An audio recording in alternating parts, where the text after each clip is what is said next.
ഇപ്പോൾ ഐഷത്തുൽ ഷംന കൂടി ചേരുന്നുണ്ട്. ഷംന ചേരുന്നത് ഓഫീസിന് പുറത്തുനിന്നാണ്. ഷംന, ഈ രാവിലെ നമ്മൾ പ്രതിഷേധങ്ങൾ കണ്ടിരുന്നു, BJP-യുടേത് ഉൾപ്പെടെ. അവിടെ പോലീസ് സന്നാഹം ഉണ്ട് ഓഫീസിന് പുറത്ത്. പ്രതിഷേധങ്ങൾക്ക് സാധ്യതയുണ്ടോ? എന്തൊക്കെയാണ് വിവരങ്ങൾ?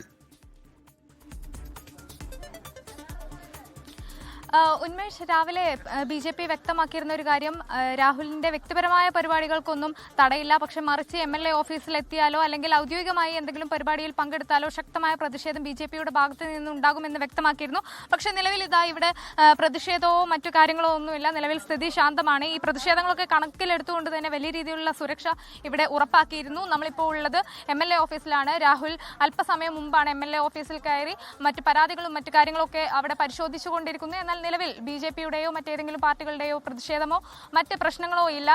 ശാന്തമാണ് നിലവിൽ കാര്യങ്ങൾ.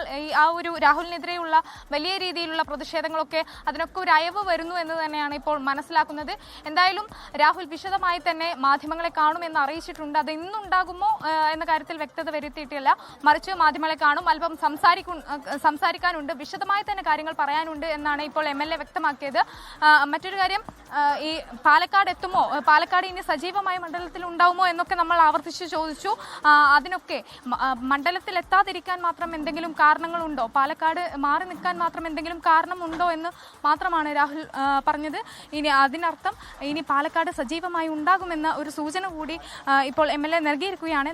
ലോകത്തെവിടെയായാലും ഏത് സമയത്തും 24 വാർത്തകളും ഓഗ്മെന്റഡ് റിയാലിറ്റി പാക്കേജുകളും എക്സ്പ്ലെയിനറുകളും വിശദമായി കാണാൻ ഞങ്ങളുടെ YouTube ചാനൽ നിങ്ങൾക്ക് സബ്സ്ക്രൈബ് ചെയ്യാം.